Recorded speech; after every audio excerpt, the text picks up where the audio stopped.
À Bordeaux, la Maison de l'Agriculture et de la Forêt héberge l'AFDI Nouvelle-Aquitaine, une association de solidarité internationale. Elle construit des partenariats entre les mondes agricoles français et ceux des pays en développement. Donc ça va du fonctionnement interne, la gouvernance interne des organisations, au Bénin, en Haïti, etc., à financer et voir si il n'y a pas les ressources, les compétences en local, rechercher une compétence dans la profession agricole française pour mettre en œuvre et financer leurs projets et leurs besoins du moment. En région Nouvelle-Aquitaine, l'activité de l'AFDI regroupe 120 agriculteurs ou techniciens d'organisations professionnelles agricoles qui suivent une quinzaine de partenariats dans 5 pays.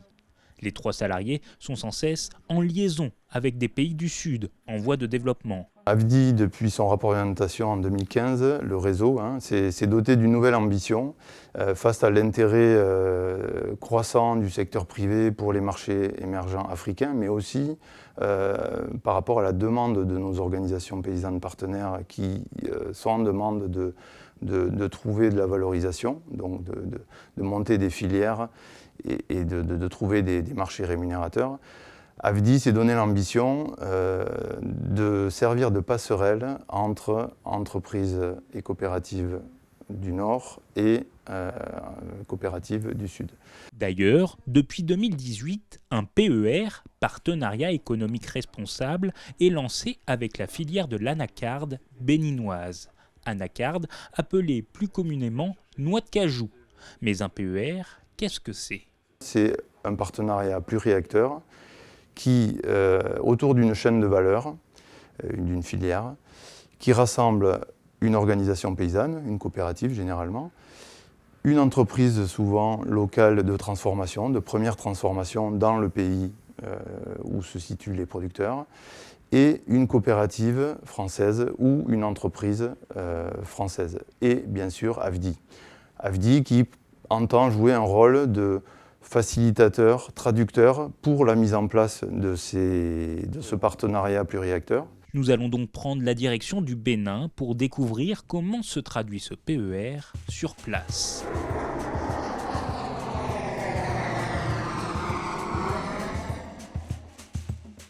Nati Tengou, dans le nord-ouest du Bénin, sur une colline dominant la ville. Le siège de l'Union régionale des coopératives de producteurs d'anacarde de l'Atacoradonga, une organisation paysanne, qui assure un rôle capital auprès des producteurs.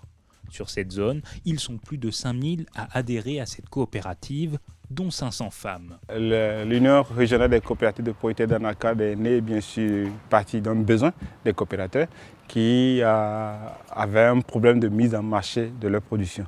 Donc ils se sont rendus compte très tôt qu'en se mettant autour de la coopérative, que ça pourrait faciliter en fait la mise en marché des noix, ce qui les permettra de mieux gagner que ce qu'ils avaient l'habitude de gagner. En fait, l'Union a pour mission bien sûr d'accompagner, en fait, d'apporter de l'appui conseil aux producteurs, les permettant d'améliorer la productivité de leurs vergers en termes de qualité, volume, pour pouvoir honorer bien sûr aux engagements auprès des différents clients.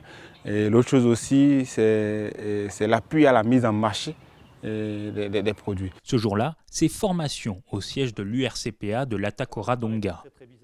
Donc aujourd'hui, on est censé centrer la chose sur les services que propose la coopérative. Les histoires de deux coopératives qui n'existaient pas quand je suis né et qui sont devenues des leaders sur leur marché. Je ne suis pas animateur, je ne suis pas conférencier, je suis agriculteur. Jean-Luc Jaguenot, producteur de prunes et de noisettes à Cancon dans le Lot-et-Garonne, présente 2 coopératives auxquelles il adhère. En face de lui, des élus des coopératives qui dépendent de l'URCPA. Un échange concret qui permet d'en savoir plus sur les cultures des 2 pays.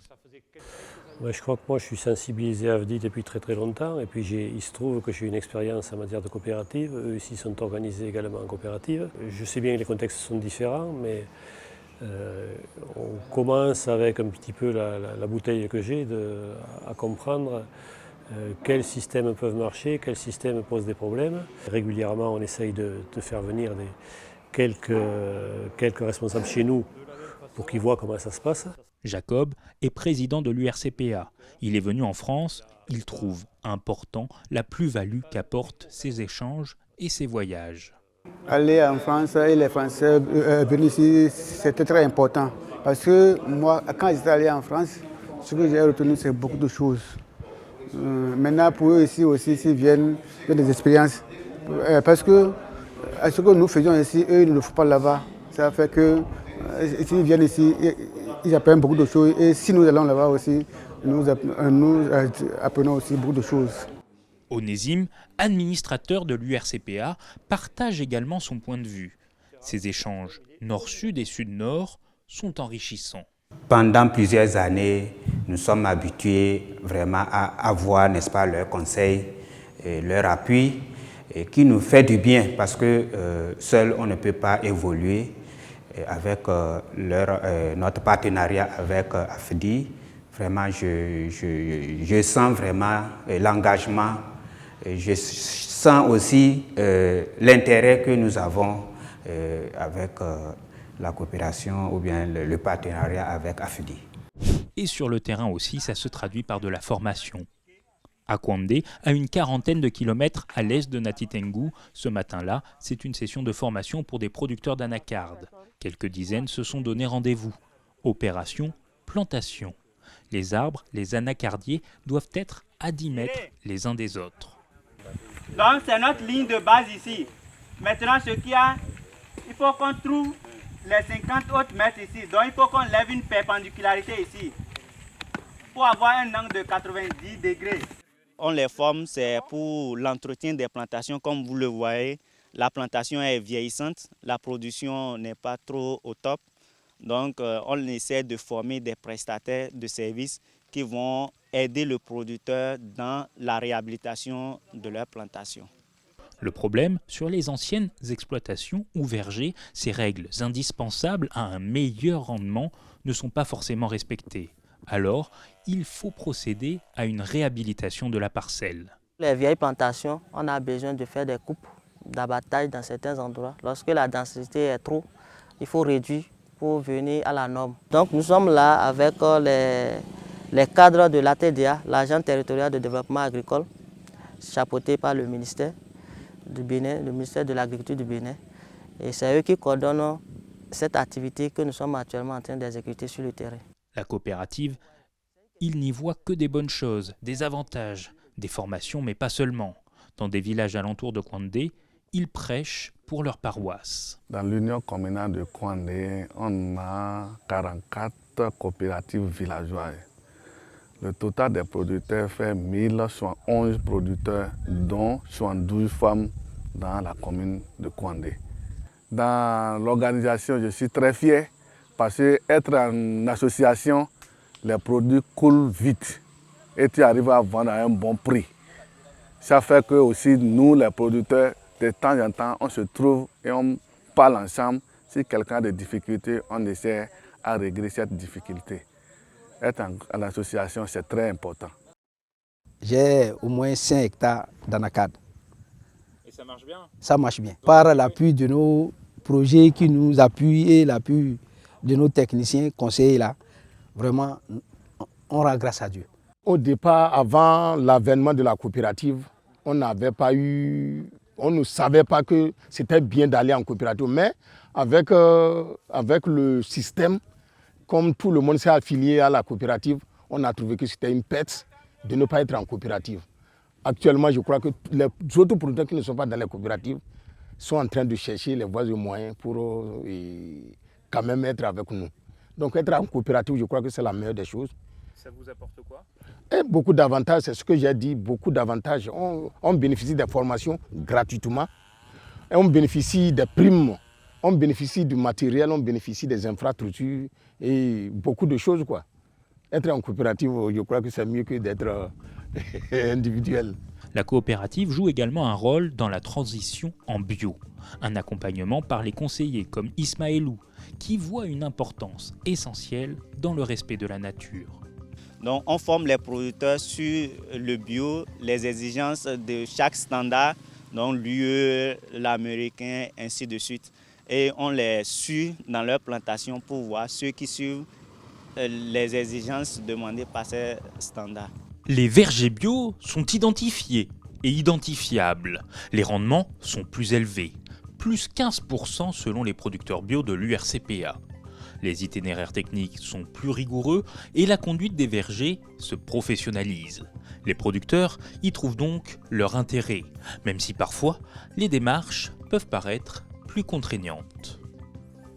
Quand vous avez une plantation bio, vous n'avez pas droit à amener les produits chimiques là-bas. Et votre champ est surveillé, même ce que nous voyons là, il y a des exigences que nous suivons et on a suivi pendant 3 ans avant que le conseil ne nous déclare bio. 80% de cette coopérative villageoise à proximité de Kouandé est en bio. La valorisation de la production, une motivation et un atout économique pour ses producteurs. L'URCPA produit 2000 tonnes de bio. L'objectif, atteindre les 5000 d'ici 3 à 4 ans. En dehors des difficultés qu'éprouve le producteur biologique, à côté de là, on a les primes, beaucoup d'avantages. En dehors des primes, on a aussi des dons en nature, des dons en matériel. Et on bénéficie aussi des infrastructures pour bien garder le produit et beaucoup de choses quand même. Sur les hauteurs de Kouandé, une parcelle reculée, 2 hectares tout juste cultivés par Alassane Maïmouna. Une production mixte de soja et des anacardiers plantés la veille avec l'aide de ses frères. On a fait le piquetage de 10 mètres par piqué, donc c'est ça, on a respecté. Avant, j'étais avec mes grands frères, donc on faisait ensemble. Et maintenant, je me suis dit qu'il faut que moi-même j'ai mon propre champ en tant que femme. Parce que bientôt, je ne serai plus en forme comme maintenant. Donc, c'est pour préparer ma retraite, quoi. Bruno, conseiller agricole de l'URCPA, accompagne les producteurs d'anacardes de Kouandé. Et il a l'œil d'un expert. Moi, mon rôle, c'est de les aider, de les accompagner, de les conseiller sur la gestion, les entretiens de leurs parcelles d'anacardiers, afin qu'ils aient à la fin un bon rendement. Cette année, nous avons aidé les producteurs à installer de nouvelles plantations à base des plants greffés. Donc voilà, c'est l'une de mes productrices. Et je lui ai aidé à installer sa plantation dans les normes. Vous voyez, la plantation est associée au soja. Et nous avons fait pratiquer une technique pour délimiter l'endroit où doivent se trouver les plants. Genre le piquetage avant la mise en terre des plants. C'est pourquoi vous devez voir que les plants sont plus ou moins alignés et puis avec un bon écartement. On va voir ce plan-là. Le fait d'être adhérente à la coopérative a permis à Maïmouna d'avoir des plants à un prix attractif. J'ai été aidée par la coopérative, ils ont subventionné les plants. Donc pour les 200 plants, j'ai juste payé 20 000 au lieu de 100 000. C'est l'importance et c'est l'avantage d'une coopérative. Maïmouna va devoir faire preuve de patience. L'anacardier produit durant sa 3e année. Si elle suit les conseils de Bruno, elle pourra récolter jusqu'à 50 kg à l'hectare au début. De quoi payer les études de ses enfants et dans le futur, une retraite. À Cabaret, ça bourdonne au pied des anacardiers. Des ruches fabriquées avec les moyens du bord et des matériaux de récupération. Des bouteilles pour la surélever, un bac en ciment, des morceaux de bois et une tôle au-dessus. En France, on parlerait d'agroécologie. L'expérimentation a commencé il y a 2 ans et déjà les résultats sont là. Nous sommes actuellement dans ma plantation d'anacardier où nous avons posé des ruches. La présence des ruches dans la plantation a amélioré la productivité des anacardiers et nous tirons de ce fait un double avantage, l'amélioration du rendement des noix de cajou et la récolte du miel. Un miel qui valorise bien sûr. Ces ruches ont donné des idées. D'autres coopératives voisines vont s'y mettre et cette année, le nombre a été pratiquement multiplié par 2, passant de 14 à 25. Et Issa, le président de la coopérative, y trouve son compte et sans doute un meilleur train de vie. La pose des ruches dans la plantation a amélioré ma situation financière et actuellement, j'arrive à subvenir aux besoins de ma famille. Maintenant, on a beaucoup de bénéfices des ruches. Avant, nous ne connaissions pas qu'est-ce que les abeilles vont faire. Comme on nous a aidés pour les abeilles là, et nous en tirons beaucoup de bénéfices. Avec ses 250 coopératives villageoises, l'URCPA produit plus de 8500 tonnes de noix de cajou. Il faut les écouler et pour cela, ils ont établi un contrat avec l'entreprise Tolaro. Sur 2019-2020, l'URCPA leur a livré 1660 tonnes de noix de cajou en bio, plus que ce qui était prévu dans le contrat initial. Nous sommes à Parakou, ville importante du nord-est du pays. Tolaro Global est une entreprise américano-béninoise. 600 salariés y travaillent. Des effectifs réduits à 400 à cause du Covid. Tolaro, c'est une société agroalimentaire spécialisée dans la transformation des noix de cajou en amandes blanches comestibles et en transformation des amandes en pâte de cajou, en purée en farine de cajou et en amandes rôties. Visite de l'entreprise. Tout commence dans cet entrepôt qui peut accueillir jusqu'à 15 000 tonnes de noix. C'est ici qu'elles sont déchargées. La marchandise arrive directement des champs. Elles sont classées conventionnelles, bio, équitables et bioéquitables. C'est un nettoyage à sec qui est fait. Et comme école étranger, on a les métaux, le sable, les feuilles mortes et des pierres. Nous avons 4 calibreuses et 2 nettoyeurs. Un nettoyeur alimente 2 calibreuses. Avant de passer au calibrage et d'être entreposés dans des ballots de 80 kg chacun. Direction l'unité de transformation, à l'autre bout de l'usine. Tout commence par la fragilisation. C'est ici que nous réceptionnons les noix brutes. Et quand les noix brutes viennent, on les traite à la vapeur. Dans ces autoclaves sont versés jusqu'à 4 ballots de 80 kg. L'objectif, fragiliser les coques afin de les décortiquer plus facilement. Le refroidissement qui est en cours actuellement, avant d'être convoyé au niveau du décortiquage. Les noix doivent refroidir durant 12 heures au minimum avant de passer sur la chaîne de décortiquage. Et le décortiquage qui permet de faire la séparation des coques, des amandes des coques. Donc c'est juste une séparation, ça fait, mais tout en limitant, en évitant la création des brisures. Il y a toujours une intervention manuelle pour certaines noix. Ensuite, elles passent au four. Le but du four est de faciliter le dépelliculage. Facilement, on arrive à enlever les pellicules. Donc les amandes séchées que nous avons vues là-bas, ce sont ces amandes. Et elles sont envoyées au niveau d'un tambour qui fait le frottement avec un axe. Et ça permet facilement de faire le dépelliculage. Une partie déjà part directement à l'emballage. Les pelliculés que la machine a ratés sont envoyés pour être traités au niveau du manuel. Donc cette opération se fait à l'aide du couteau.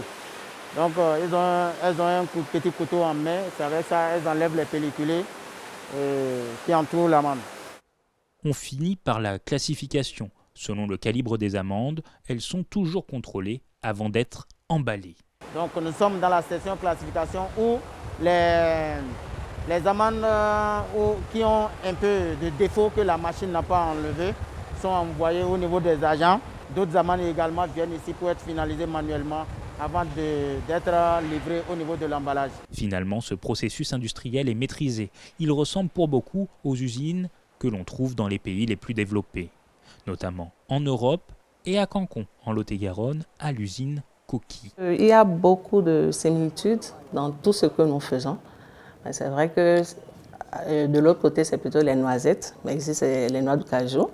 Mais dans tout ce que ce soit au niveau de la maintenance, de la qualité ou des ressources humaines, il y a eu beaucoup, nous avons noté assez de similitudes dans nos activités. Cependant, Tolaro a demandé la possibilité de bénéficier d'un audit et a sollicité l'AFDI qui les a mis en contact avec Coqui. L'AFDI en France a sollicité Unicoque qui avait, en travaillant en noisette, un produit assez similaire, a priori des processus assez similaires. Unicoque a répondu présent et a délégué 2 personnes, le directeur et une responsable qualité, pour venir faire cet audit de Tolaro. Jean-Luc Reigne, directeur de Coqui, s'est rendu donc à Tolaro, au Bénin, sur le site de production. Une visite riche et constructive. Tolaro se développe, essaie d'obtenir des certifications de niveau international sur leur unité de production et cherche un appui là-dessus en termes d'amélioration de la performance, mais aussi aider un peu à faire des pré-diagnostics en vue des certifications. Mais on découvre 2 choses, un outil qui est vraiment de très haut niveau et puis des process qui sont vraiment cousins des nôtres. Et du coup, l'échange est extrêmement riche dans les 2 sens, c'est-à-dire que nous, on pose des diagnostics qui, pour le coup, sont effectivement pertinents parce que finalement, on a des métiers qui sont proches. Et on leur propose en fait de venir faire l'équivalent chez nous. Joséphine et 2 autres salariés de l'entreprise Tolaro se sont donc rendus en France pour également apporter quelques conseils. Un échange nord-sud, sud-nord, en mode gagnant-gagnant. On était plutôt, nous, meilleurs sur le schéma d'organisation générale. La structuration hiérarchique est beaucoup plus claire ici. Elle est beaucoup plus légère aussi. Mais par contre, sur le travail individuel de l'évolution des gens, ils avaient des choses très intéressantes que nous, on n'appliquait pas et qu'on a commencé à mettre en œuvre. Tolaro s'inscrit également dans une démarche RSE.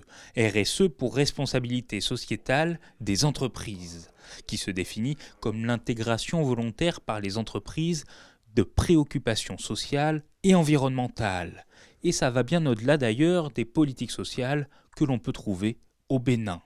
Comme activité que nous faisons dans le social, on peut parler de la restauration de notre personnel, par exemple. Tolaro supporte 65% du coût total du repas, ce qui revient au personnel à 100 francs la journée. 100 francs, que ce soit pour le petit déjeuner ou le déjeuner. Au niveau du transport aussi, on a un service en place pour le déplacement. Là aussi, c'est subventionné, mais cette fois-ci à 85%. On a une garderie en place pour les mamans, nos travailleuses. Cette garderie reçoit des enfants de 6 mois à 4 ans. À part ça, Tolaro fait aussi l'Economa.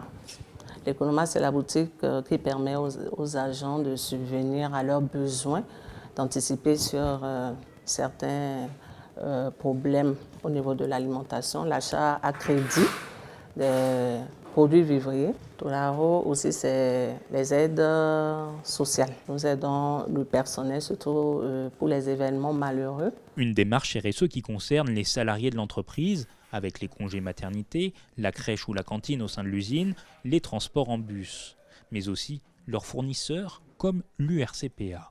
Nous avons fait des mises à disposition de matériel, aussi du personnel. En dehors de ça, pour les aides sociales, on a aidé au niveau pour la période Covid. On a donné des kits scolaires aux enfants des producteurs.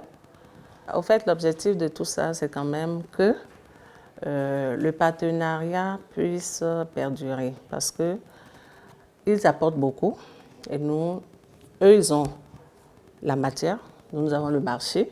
Donc, c'est quand même un partenariat gagnant-gagnant. Tolaro finance aussi une subvention pour le recrutement de conseillers agricoles déployés sur le terrain. Les conseillers agricoles que nous avons recrutés pour accompagner le dispositif, qui sont au nombre de 8. Sur les 8 aujourd'hui, Tolaro paye le salaire de 2 conseillers agricoles. Et Tolaro a bien sûr équipé en matériel roulant informatique tous les conseillers agricoles. Bien sûr, s'il fait ces accompagnements, c'est pour que bien sûr ces conseillers agricoles soient dans les bonnes conditions de travail afin de pouvoir rendre au produit les résultats qu'il faut, lui permettant de répondre aux exigences du marché. À l'horizon 2023-2024, Tolaro souhaite transformer 20 000 tonnes de noix de cajou, dont la moitié en bio. Une aubaine pour l'URCPA de l'Atacoradonga. La production de noix de cajou bio assure à ses producteurs un prix de vente supérieur, Puis la coopérative espère devenir un interlocuteur majeur et crédible auprès de Tolaro Global. D'autres perspectives s'annoncent dans ce PER, comme aider Tolaro à trouver un marché équitable en Europe afin de mieux valoriser les producteurs de la filière. C'est vraiment de l'accompagnement, échange d'expériences. On a ensemble un projet à terme de commercialisation potentielle, mais ce n'est pas l'objectif premier. Et effectivement, ce serait bien qu'au bout, ça débouche sur une aventure de commercialisation avec justement sous label équitable, etc., qu'on les aide à rentrer en Europe avec leurs produits. En attendant, il est possible de retrouver des noix de cajou dans la boutique de Coqui à Cancon, un paquet identifiable au premier coup d'œil. Au-delà du partenariat économique responsable, on appuie également 7 groupements féminins sur de la transformation, là pour le coup artisanale. Et effectivement, ça se traduit par aussi l'engagement d'Unicoque de faire une place pour ces noix de cajou pour les groupements féminins dans sa boutique à Cancon. Voilà, ce n'est pas un enjeu du tout commercial pour Unicoque, mais c'est une traduction de son engagement au Bénin aux côtés des producteurs béninois. Cet échange avec la filière d'anacarde du Bénin est le deuxième partenariat économique responsable mené par l'AFDI Nouvelle-Aquitaine. Un partenariat qui fonctionne et qui en appelle d'autres.